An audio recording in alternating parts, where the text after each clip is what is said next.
Jadi ingat itu nggak cerita? Ada nelayan Madura ngejar ikan. Sampai ke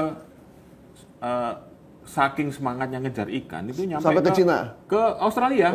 Ditangkaplah sama Australia. Kenapa kamu sampai di sini? Loh, ini ikan. Loh, ini kan ikan dari Madura ini. Kan begitu. Ini gimana jadinya? Kan lucu juga, dia nggak mau ditangkap karena itu ikan dari Madura katanya. Iya, betul. Ini aneh memang. Emang orang Madura lucu-lucu ya. Ya, mungkin lebih banyak ngopi kepada Pak Bobi sama Mualim. Ya, akan lebih baik lah. Ya, kita juga nggak suka ada panas-panasan begini, nggak suka juga. Jadi akhirnya kita kasus Mualim versus Bobi ini akhirnya kita jadi paham kenapa pajak kendaraan SNK itu harus diperbarui tiap 1 tahun dan ganti plat tiap 5 tahun. Itu. Ternyata gede banget mas uangnya mas. Gitu. Iya. Uangnya besar sekali dan itu pendapatan yang langsung dan masyarakat mau tidak mau memang harus memperpanjang STNK. Kalau tidak, kendaraan jadi kendaraan bodong. Kalau diraja polisi, kendaraannya bisa ditahan karena dianggap kendaraan yang hasil mencuri. Kalau terjadi kecelakaan, dia pasti kalah. Karena memang kendaraannya kendaraan yang tidak bertuan. Gitu. Makanya banyak pemerintah daerah melakukan yang namanya pemutihan supaya orang banyak bayar pajak gitu. Jadi memang pemutihan ini menarik. Coba cek di Samsat masing-masing ya, di masing-masing daerah itu kadang-kadang mereka menawarkan, kan ada tuh misalnya di Tangsel orang yang tinggal di situ udah lama tapi plat nomornya masih plat L Surabaya.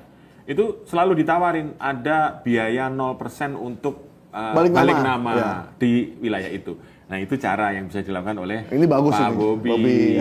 Ayo, ini kita kasih insentif nih 0, tidak ada biaya, tapi balik nama. Kan gitu lebih enak. Lebih enak, ya. Karena memang biaya balik nama BBNKB ini sangat lumayan, gede banget gitu.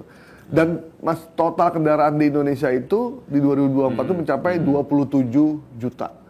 Ya. Itu berapa triliun ya kira-kira? Waduh. Pendapatan dari situ ya. Nanti kita hitung sendiri di sesi khusus itu. Iya, karena kan banyak juga orang bilang lagi situasi berat gini, kalau bisa STNK-nya dikurangin dong, atau 5 tahun sekali aja, nggak usah harus tiap tahun bayar gitu. Cuman ternyata ya uangnya lumayan gede. Itu uang penting. Uang penting. Tapi gini, kenapa kemarin kan Pak Purbaya komitmen untuk yang dulu dikurangi mau ditambahin lagi. Mestinya Udah ada rencana tambah sih, sekitar 70% lah. Iya, berarti daerah udah harusnya udah aman, udah nggak terlalu berat ya. Nggak usah ribut-ribut lagi. Harusnya sih begitu. Gitu. Jadi ini isu-isu pinggiran yang sebenarnya nggak perlu jadi konsumsi masyarakat lah gitu. Pak Bobi cukup fokus saja untuk membangun wilayahnya, mengatasi pengangguran, UMKM-nya tumbuh seperti yang janji waktu kampanye. Wisatanya makin bagus, Tobanya dibersihkan, nggak lagi banyak pungli, nggak banyak sampah gitu. Pak Mualim juga begitu fokus membangun masyarakat Aceh, pendidikan, kesehatan dan lain-lain supaya mereka bisa berkembang dan bisa membangun Aceh untuk jadi lebih baik gitu. Itu sih yang kita harap ya gitu. Jadi semoga isu ini nggak makin berkembang karena harmonisasi dua daerah yang berdekatan itu menjadi sangat penting sekali. Contoh Jakarta dan Jawa Barat yang udah mulai bersinergi gitu. Sudah baik-baik aja, yang sebelumnya sempat ada masalah, atau Jakarta dengan Bekasi ada masalah sampah. Iya. Karena orang Jakarta buang sampahnya di Bekasi. Nah, orang Bekasi minta kompensasi wali kotanya. Apa kompensasinya? Lu buang sampah di... Tapi kata orang Jakarta, ya kan lu juga kerja di tempat gua. Sama dulu ketika rame warga Bandung protes. Ini kalau Sabtu Minggu plat B semua di sini. Bener, tapi kan mereka juga seneng ekonomi jalan. Macet. Tapi ya efeknya begitu kan. Iya, kan hotel juga nambah jadi kan. Hotel nambah, restoran rame, wisata rame gitu kan. Efek ekonominya tadi yang kita sebut. Kalau mobil ALS mampir di Blitar kan berarti di situ ada efek ekonominya juga. Tidak harus ganti plat Blitar gitu kan. Gitu. Ya, memang dekat tuh belum tentu berkawan, Mas. Tapi ngomong-ngomong, sebelum gubernur yang sebelumnya juga baik-baik saja. Iya, baik-baik aja. Kenapa ya? Nggak tahu saya juga. Nggak ngerti saya. Kayak nyari sensasi pengen diliput media kayaknya. Jadi mungkin masukan ada satu ini Mas, ada satu istilah kita bisa memilih teman, tapi kita tidak bisa memilih tetangga. Oh gitu. Oh, iya benar.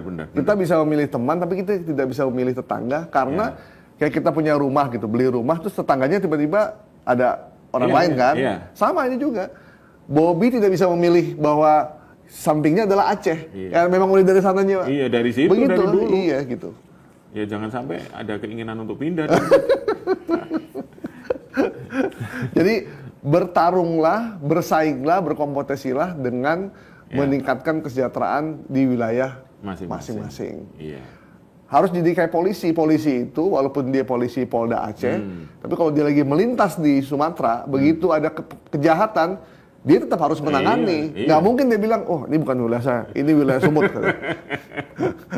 Ini wilayah Aceh, nggak boleh. Dia harus tetap sebagai abdi negara, pengayom masyarakat, walaupun dia Polda Aceh, ketika ada kasus di Sumatera Utara, di depan dia harus lakukan gitu. Jadi jangan disekat-sekat kalau untuk kebaikan, apalagi untuk masyarakat.